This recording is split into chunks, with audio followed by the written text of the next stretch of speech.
Jai Sairam, welcome back to my channel. இன்றைக்கி இந்த பதிவில் நாளை வரக்கூடிய தை மாதத்தில் வரக்கூடிய கடைசி வெள்ளிக்கிழமை அம்மனுக்கு நாம் மாலை சாற்றி வழிபாடு செய்யலாம். அதுலேயும் முக்கியமாக எலுமிச்சை மாலை சாற்றி வழிபாடு செய்கிறது ரொம்ப அவசியம். அது எதுக்காக சாற்றி வழிபாடு செய்கிறோம் அப்படின்றத பற்றி இந்த பதிவில் நாம் பார்க்கலாம். அம்மனுக்கு வேப்பிலை மாலை எலுமிச்சை மாலை சாற்றி வழிபாடு செய்கிறது மிக முக்கியமான வழிபாடாக பார்க்கப்படுது. எதற்காக அம்மனுக்கு எலுமிச்சை மாலை சாத்துறோம், இதோட சிறப்பு என்ன, எலுமிச்சை மாலை சாற்றி வழிபாடு செய்கிறதுனால நமக்கு அப்படி என்ன நன்மைகள் கிடைக்கும், அதை நாம் இந்த பதிவில் தெரிஞ்சுக்கலாம். அதுலேயும் தை மாதத்தில் வரக்கூடிய வெள்ளிக்கிழமைகளில் எலுமிச்சை மாலை சாற்றி வழிபாடு செய்கிறது அப்படிங்கிறது மிகவும் விசேஷமானது. இந்த பதிவை முழுசாக ஸ்கிப் பண்ணாமல் பாருங்கள், நிச்சயமாக உங்களுக்கு ரொம்ப பயனுள்ள பதிவாக இருக்கும். அதுக்கு முன்னாடி என்னோட சேனலுக்கு தொடர்ந்து சப்போர்ட் பண்ணுங்கள், லைக் பண்ணுங்கள், ஷேர் பண்ணுங்கள், கமெண்ட் பண்ணுங்கள், மறக்காம சப்ஸ்கிரைப் பண்ணுங்க, பெல் ஐகானை கிளிக் பண்ணுங்க. ஆடி மாதமும் தை மாதமும் அம்மன் வழிபாட்டுக்கு மிகுந்த விசேஷமான காலங்கள்னே சொல்லலாம். இந்த மாதங்களில் அம்மனுக்கு எலுமிச்சை மாலை சாத்துறது அப்படிங்கிறது பாரம்பரியமாக பின்பற்றப்படும் மிக முக்கியமான வழிபாட்டு முறைன்னே சொல்லலாம். தமிழகத்தின் பெரும்பாலான அம்மன் கோவில்களில் எலுமிச்சை மாலை சாத்துறது வழக்கமாக நடைமுறையில் இருக்கு. இதன் மூலம் அம்மனின் அருள் சீக்கிரமே நமக்கு கிடைக்கும் அப்படிங்கிறது பக்தர்களின் உறுதியான நம்பிக்கையும் கூட. அம்மன் உக்கிரமான தெய்வமாக பார்க்கப்படுறதுனால எலுமிச்சை மாலை அவரது உக்கிரகத்தை தனித்து கருணை மனதை அதிகரிக்க செய்து அப்படின்னும் ஆன்மீக கருத்தாக இருக்கு. ஏன் அம்மனுக்கு எலுமிச்சை மாலை சாத்தணும் தெரியுமா?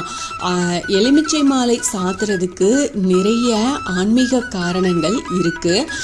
எலுமிச்சை அம்மனுக்கு மிகவும் உகந்த பழமாக பார்க்கப்படுது. இந்த எலுமிச்சையின் குளிர்ச்சி அம்மனின் உஷ்ணத்தை தணிக்கும். இதனால குடும்பத்தில் அமைதி, சந்தோஷம், நிம்மதி இது எல்லாமே நமக்கு கிடைக்கும். தீய சக்திகள், பில்லி சூனியம் இது போன்ற பாதிப்புகள்ல இருந்து நம்மளால விடுபட முடியும். சில வகை தோஷங்கள்ல இருந்து விடுபடுறதுக்கும் இது உதவுது.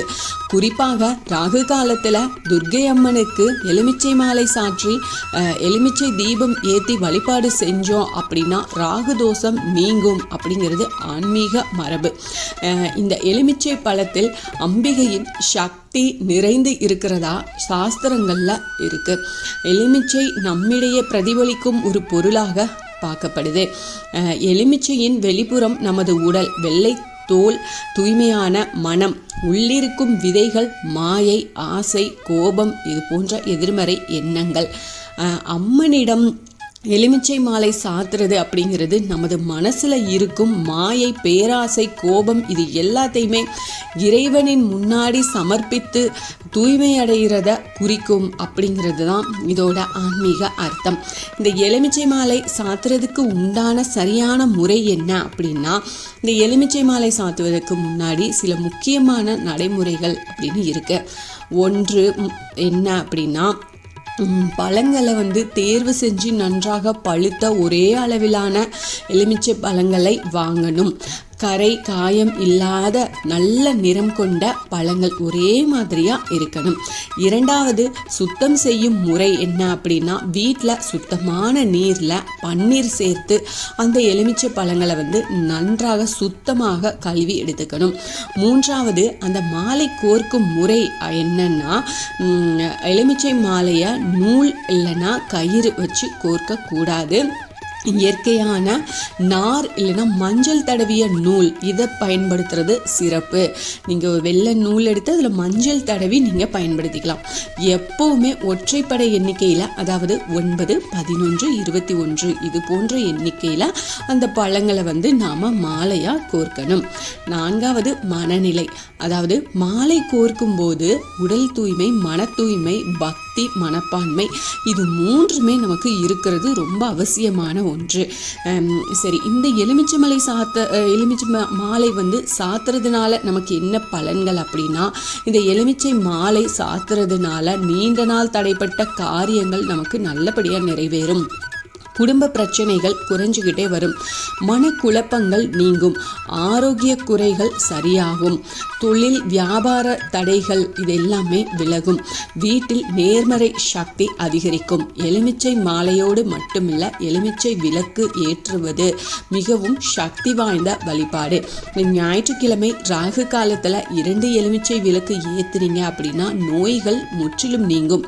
குடும்ப பிரச்சனைகள் தீர செவ்வாய்க்கிழமை ராகு காலத்தில் விளக்கு ஏற்றணும். பொதுவான வேண்டுதல்களுக்கு வெள்ளிக்கிழமை ராகு காலத்தில் நீங்கள் விளக்கேற்றி வழிபாடு செய்யலாம்.